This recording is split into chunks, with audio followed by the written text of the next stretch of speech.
Students, आज हम हिंदी का पाठ 6 पढ़ेंगे जिसका नाम है जवाहरलाल का पत्र बच्चों के नाम। आप जवाहरलाल नेहरू जी को जानते हैं? अगर नहीं तो मैं आज इनके बारे में आपको बताती हूँ। उन्हें बच्चों से बहुत प्यार था और वो हमारे भारत के प्रथम प्रधानमंत्री थे और उन्हें गुलाब का फूल भी बहुत पसंद था। बच्चों, ये है पंडित जवाहरलाल नेहरू जिनके बारे में मैं आपको बता रही थी। पंडित जवाहरलाल नेहरू को बच्चों से बहुत ही प्यार था। पंडित जवाहरलाल नेहरू भारत के प्रथम प्रधानमंत्री थे। वे एक कुशल राजनीतिज्ञ होने के साथ साथ प्रखर वक्ता और एक महान लेखक भी थे। उन्हें आधुनिक भारत के वास्तुकार के रूप में भी जाना जाता है। पंडित जवाहरलाल नेहरू का जन्म 14 नवंबर 1889 को इलाहाबाद में हुआ था। उनके पिता मोतीलाल नेहरू पेशे से वकील थे। उच्च शिक्षा के लिए पंडित नेहरू इंग्लैंड गए थे। वह भी अपने पिता की तरह वकील बने थे। इस चित्र में आपको दिख रहा होगा कि यहाँ जवाहरलाल नेहरू खड़े हैं और आसपास कितने सारे बच्चे खड़े हैं। उनको गुलाब के फूल से भी बहुत प्यार था और बच्चों से तो उन्हें बहुत ज़्यादा ही प्रेम था। बच्चे उनकी याद में देखो यहाँ उनका जन्मदिन भी मना रहे हैं। बच्चे उन्हें हमेशा इसी तरह से ही याद करते रहते हैं। यहाँ इस चित्र में बच्चे सभी जवाहरलाल नेहरू की तरह ही कपड़े पहनकर दिखाई दे रहे हैं और इनके कपड़ों पर गुलाब का फूल भी लगा हुआ है। यह सब जवाहरलाल नेहरू के लिए प्रिय है, इसलिए बच्चे भी इन्हीं की तरह तैयार होते हैं। तो मैं आज आपको हिंदी में पाठ 6 जवाहरलाल नेहरू का पत्र बच्चों के नाम पढ़ाऊंगी। प्यारे बच्चों, मुझे तुम्हारे साथ रहना, तुम्हारे साथ हंसना, बोलना और तुम्हारे साथ खेलना बहुत ही पसंद है। मैं जब भी तुम्हें देखता हूँ अपना बुढ़ापा भूल जाता हूँ। तुम्हें देखकर मुझे मेरा बचपन याद आ जाता है। फिर भी मुझसे और तुम में जो अंतर है वह अब मिट नहीं सकता, परंतु बड़े लोगों के समान मैं उपदेश देना नहीं चाहता। मैं भी बचपन में ये उपदेश पसंद नहीं करता था। मैं दूसरों से कुछ अधिक बड़ा, अधिक महान और अपने आप को नहीं समझता था। जैसे आपको इस चित्र में दिख रहा है कि वह बच्चों के पास खड़े होकर बातें कर रहे हैं। तो हम आज जवाहरलाल नेहरू का पाठ पढ़ने जा रहे हैं। ठीक है प्यारे बच्चों, मुझे तुम्हारे साथ रहना, तुम्हारे साथ हंसना, बोलना और तुम्हारे साथ खेलना बहुत ही पसंद है। मैं जब भी तुम्हें देखता हूँ अपना बुढ़ापा भूल जाता हूँ। तुम्हें देखकर मुझे मेरा बचपन याद आ जाता है। फिर भी मुझ में और तुम में जो अंतर है वह अब मिट नहीं सकता, परंतु बड़े लोगों के समान मैं उपदेश देना नहीं चाहता। मैं भी बचपन में ये उपदेश पसंद नहीं करता था। मैं दूसरों से कुछ अधिक बड़ा, अधिक महान अपने आप को नहीं समझता। यानी कि चाचा नेहरू बचपन में उनके साथ बिताए हुए पलों को आपको बता रहे हैं। आपको इस चित्र में भी दिखाई दे रहा होगा कि चाचा नेहरू यहाँ बच्चों के साथ खड़े हैं और उन सब बच्चों के हाथ में एक एक गुलाब का फूल भी है। तो क्योंकि चाचा नेहरू को गुलाब का फूल बहुत ही पसंद है और वो बच्चों के साथ खेल रहे हैं। उन्हें बच्चों से बहुत प्रेम था।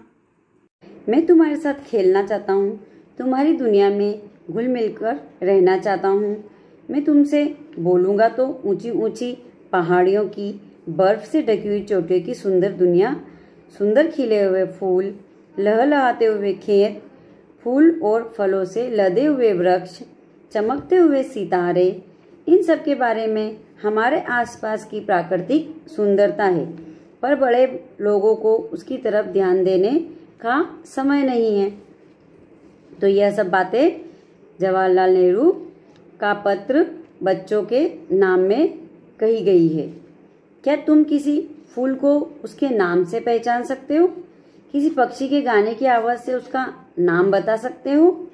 यदि तुम उनके साथ और प्रकृति के साथ प्यार से और ममता से व्यवहार करोगे तो तू समझ जाओगे कि यह मित्रता करना कितना आसान है। तुम्हें परी कथा मालूम है? यह युगों से चली आ रही है। आपको पता है परी कथा जो युगों से चली आ रही है, पर उसे देखने के लिए आंखें, सुनने के लिए उत्सुक कान और इन सब का अनुभव करने के लिए मन होना चाहिए। जवाहरलाल नेहरू कह रहे हैं कि जब मैं यूरोप में था वहाँ भी मैंने बड़ों की अपेक्षा छोटों से मिलना, उनके साथ खेलना पसंद किया। मुझे जब भी समय मिला मैंने उनके साथ मित्रता का संबंध स्थापित किया। बच्चे सभी स्थानों के एक से हैं, कोई छोटा बड़ा नहीं है, पर बड़े लोग अपने चारों तरफ एक काल्पनिक दीवार बनाकर रखते हैं। वे उससे बाहर जाने से डरते हैं। काल्पनिक का अर्थ होता है कि वो अपने आसपास इस तरह की बातों को बना लेते हैं जिससे वह दूसरों की बातें सुनते नहीं और अपने मन की ही बातें करते हैं। धर्म, जाति, पंथ, वर्ण, दल, प्रांत, भाषा, रीति रिवाज ऐसी ही दीवारें हैं जो कि वो अपने आसपास बना लेते हैं। वो सब क्या करते हैं? जात पात को ज़्यादा मानते हैं और रीति रिवाज को ज़्यादा मानते हैं ये बड़े लोग। सौभाग्य से बच्चे इनको नहीं जानते हैं। आपने देखा होगा छोटे बच्चे इन सब बातों को नहीं जानते हैं, पर वे जैसे जैसे बड़े होते हैं वैसे वैसे बड़ों से उनको ज्ञान प्राप्त होने लगता है। जैसे जैसे जब बच्चा बड़ा होने लग जाता है तो उसे भी इन सब बातों का ज्ञान होने लग जाता है और वह भी बड़ों की तरह ही बातें करने लग जाते हैं। मैं आशा करता हूँ तुम इन बातों में छोटे छोटे दायरों में नहीं बंधोगे। उन्होंने जवाहरलाल नेहरू ने कहा है कि जिस तरह से बड़े इन सब बातों में बंध जाते हैं, जाति प्रथा, रीति रिवाज इन सब में बन जाते हैं, मैं आशा करता हूँ कि आप सब इन रीति रिवाजों में नहीं बंधोगे। बहुत दिन हुए जापानी बच्चों ने मुझसे हाथी मांगा। मैंने तुरंत भारतीय बच्चों की तरफ से उन्हें एक हाथी जल मार्ग से भेज दिया। वह हाथी मैसूर का था। जब जब टोक्यो पहुंचा तो उसे देखने के लिए हजारों बच्चे पहुंचे। उनमें से कईयों ने उससे पहले हाथी नहीं देखा था।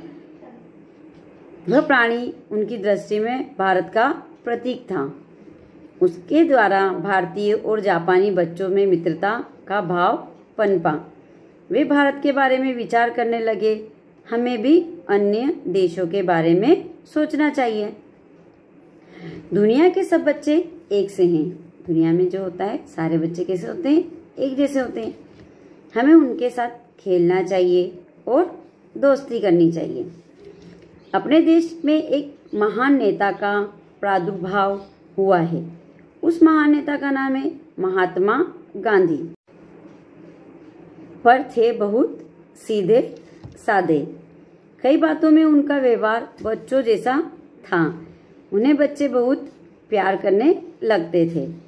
महात्मा गांधी का उपदेश था, सबके साथ दोस्ती करो, किसी से झगड़ो नहीं, किसी से ईर्ष्या नहीं करो, मिलनसार बनो, मिलजुल कर देश की सेवा करो, सहकारिता से काम करो। सहकारिता से मतलब मिलजुल कर आपस में काम करो, किसी से डरो नहीं, सदैव न्याय का पक्ष लो, यानी कि हमेशा अच्छी और सच्ची बातों का ही पक्ष लेना चाहिए।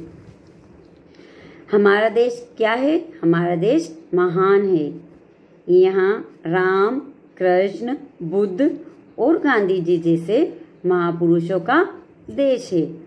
हम बहुत कुछ कर सकते हैं। उसके लिए हर एक को हाथ बटाना चाहिए। हर एक को अपने लिए और देश के लिए कुछ न कुछ करना चाहिए। हर एक नागरिक यदि थोड़ा सा भी काम करेगा तो भारत उन्नति के शिखर पर पहुंच जाएगा। हमारा देश सुखी रहेगा तो सबको सुख मिलेगा। देश ऊपर उठेगा तभी तो हम भी ऊपर उठेंगे। तभी दुनिया के लोग कहेंगे ये हमारा देश महान है और यहाँ के लोग भी महान है। और कभी फिर लिखूंगा तो जवाहरलाल नेहरू इतना लिखने के बाद कहते हैं कि अब और कभी लिखूंगा। आखिरी में वो यह कह रहे थे कि अब और कभी लिखूंगा। जय हिंद, तुम्हारा जवाहरलाल नेहरू। तो आज आपको मैंने ये पाठ अच्छे से समझा दिया है और जवाहरलाल नेहरू कौन थे, क्या हैं, और मैंने इसके बारे में भी आपको अच्छे से समझाया है। नेहरू जी बच्चों को देखकर क्या भूल जाते थे? नेहरू जी बच्चों को देखकर यह भूल जाते थे कि वो एक बड़े इंसान है। वो अपने आप को भी क्या समझते थे? छोटा बच्चा ही समझते थे और सब कुछ भूल जाते थे और उनके साथ खेलने लग जाते थे। नेहरू जी बड़े लोगों के समान क्या नहीं देना चाहते थे? नेहरू जी बड़े लोगों के समान उपदेश या भाषण नहीं देना चाहते थे। वो तो बच्चों से घुल मिलकर रहना चाहते थे। नेहरू जी के अनुसार परी कथा को देखने, सुनने और अनुभव करने के लिए क्या चाहिए? नेहरू जी के अनुसार परी कथा को सुनने के लिए आंखें, कान और अनुभव करने के लिए मन होना चाहिए। नेहरू जी यूरोप में क्या अधिक पसंद करते थे? तो नेहरू जी यूरोप में भी बच्चों के साथ ही खेलना अधिक पसंद करते थे। जवाहरलाल नेहरू बच्चों के साथ क्या क्या करना पसंद करते थे? जवाहरलाल नेहरू बच्चों के साथ खेलना, बातें करना, घूमना फिरना और उनके जैसी ही शरारतें करना, हंसना बोलना सब पसंद करते थे। जवाहरलाल नेहरू द्वारा जापानी बच्चों के लिए हाथी भेजने का क्या कारण था? जवाहरलाल नेहरू द्वारा जापानी बच्चों के लिए हाथी भेजने का यह कारण था कि जापानी लोग और भारतीय आपस में एक दूसरे को समझे और पहचाने, इसलिए उन्होंने वहां से उनके लिए हाथी मंगवाया था। नेहरू जी के अनुसार बड़े लोगों को किस ओर देखने का समय नहीं मिल पाता? नेहरू जी के अनुसार बड़े लोगों को प्राकृतिक सुंदरता की तरफ देखने का समय ही नहीं मिल पाता था।